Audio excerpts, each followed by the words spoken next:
আসসালামু আলাইকুম রহমতুল্লাহ বারকাতু। প্রিয় বন্ধুরা, একবার চোখ দুটি বন্ধ করুন। কল্পনা করুন আজ আপনার জীবনের শেষ দিন।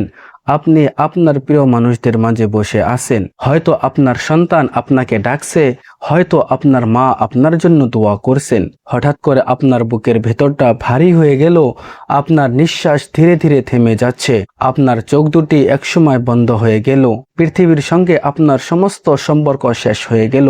তারপর কি হবে আমরা সবাই জানি, একদিন আমাদের মৃত্যু হবে। কিন্তু মৃত্যুর পর কি হবে? আল্লাহ কিভাবে আমাদের আবার জীবিত করবেন?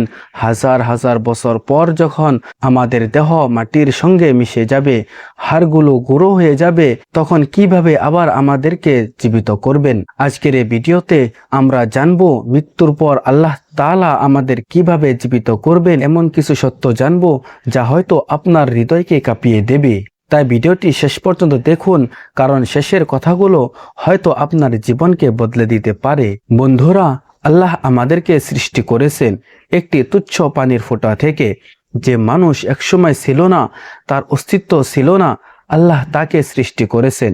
তাহলে যিনি প্রথমবার সৃষ্টি করতে পারেন, তার জন্য দ্বিতীয়বার সৃষ্টি করা কি কঠিন? পবিত্র কোরআন কারিমে আল্লাহ তাআলা বলেন, তিনি প্রথম সৃষ্টি করেন, অতঃপর তিনি আবার তা ফিরিয়ে আনবেন, আর এটা তার জন্য আরো বেশি সহজ। ভাবুন তো, যখন আপনার কোনো অস্তিত্ব ছিল না, তখন আল্লাহ আপনাকে সৃষ্টি করেছেন। তাহলে মৃত্যুর পর আপনাকে আবার জীবিত করা তার জন্য কেন অসম্ভব হবে? একদিন একজন ব্যক্তি রাসূলুল্লাহ সাল্লাল্লাহু আলাইহি ওয়াসাল্লামের কাছে একটি পচা হাড় নিয়ে এসেছিল।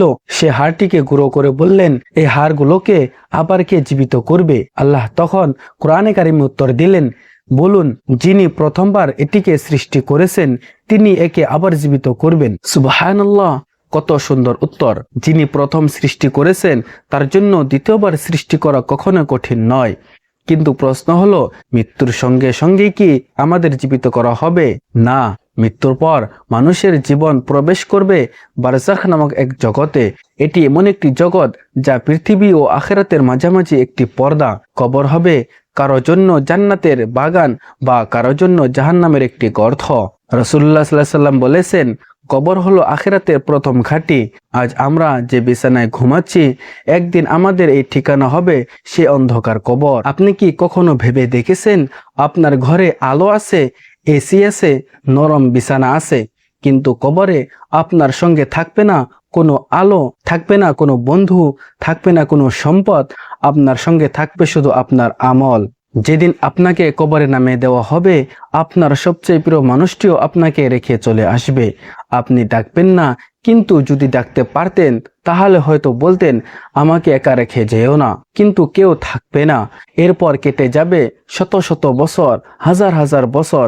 মানুষ ভুলে যাবে আপনার নাম, আপনার বাড়ি অন্য মানুষ বসবাস করবে, আপনার সম্পদ অন্যর হয়ে যাবে, পৃথিবী আপনাকে ভুলে যাবে, কিন্তু আল্লাহ তাআলা আপনাকে ভুলে যাবে না।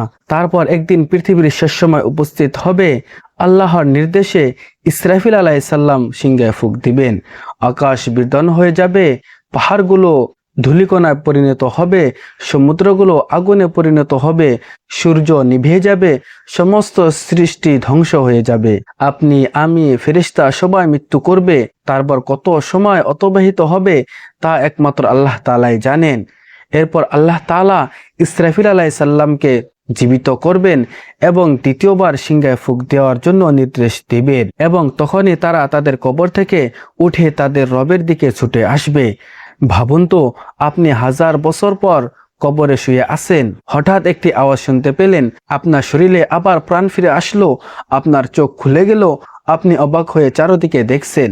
আপনি বলছেন, হায় আমাদের দুর্ভাগ্য, কে আমাদেরকে ঘুম থেকে উঠিয়ে দিল? কিন্তু তখন বলা হবে, এটাই তো সেই প্রতিশ্রুতি যা আল্লাহ তাআলা আমাদেরকে দিয়েছিলেন। এখন হয়তো আপনার মনে প্রশ্ন জাগছে, আল্লাহ কিভাবে আমাদের দেহকে পুনরায় সৃষ্টি করবেন? রাসূলুল্লাহ সাল্লাল্লাহু আলাইহি ওয়াসাল্লাম বলেন, মানুষের শরীরে একটি হাড় কখনো ধ্বংস হয় না। সেটি হলো মেরুদণ্ডের নিচের অংশের একটি ক্ষুদ্র হাড়। আর কিয়ামতের দিন সে হাড় থেকে আল্লাহ তাআলা মানুষকে পুনরায় সৃষ্টি করবেন। এরপর আল্লাহ আকাশ থেকে এক ধরনের বৃষ্টি বর্ষণ করবেন। সেই বৃষ্টির মাধ্যমে মানুষ মাটির ভেতর থেকে গাছপালার মতো জন্ম নিতে শুরু করবেন। যেমন শুকিয়ে যাওয়া জমিতে বৃষ্টি পড়লে মৃত জমি আবার জীবিত হয়ে যায়, তেমনি আল্লাহ আমাদের পুনরায় জীবিত করবেন। সুবহানাল্লাহ। আপনি কি কখনো মৃত মাটিকে জীবিত হতে দেখেছেন? কয়েকদিন আগেও যেখানে কোনো সবুজ ছিল না, বৃষ্টি হওয়ার পর সেখানে ফুটে উঠেছে হাজারো ফুল।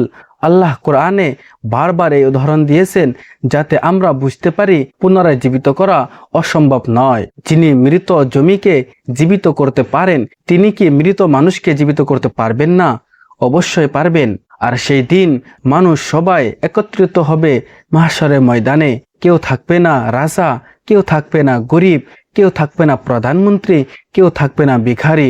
সবাই হবে শুধু একমাত্র আল্লাহ তাআলার বান্দা। সেদিন সবাই খালি পায়ে উলঙ্গ দেহ নিয়ে খতনাবিহীন অবস্থায় উপস্থিত হবে। হযরতে আয়েশা রাদিয়াল্লাহু তাআলা আনহা হুজুর পাক সাল্লাল্লাহু আলাইহি সাল্লামকে জিজ্ঞাসা করলেন, হে আল্লাহর রাসূল, মানুষ কি একে অপরের দিকে তাকাবে না? রাসূলুল্লাহ সাল্লাল্লাহু আলাইহি সাল্লাম বললেন, সেদিনের ভয়াবহতা এত বেশি হবে যে কেউ কারো দিকে তাকানোর সুযোগ পাবে না।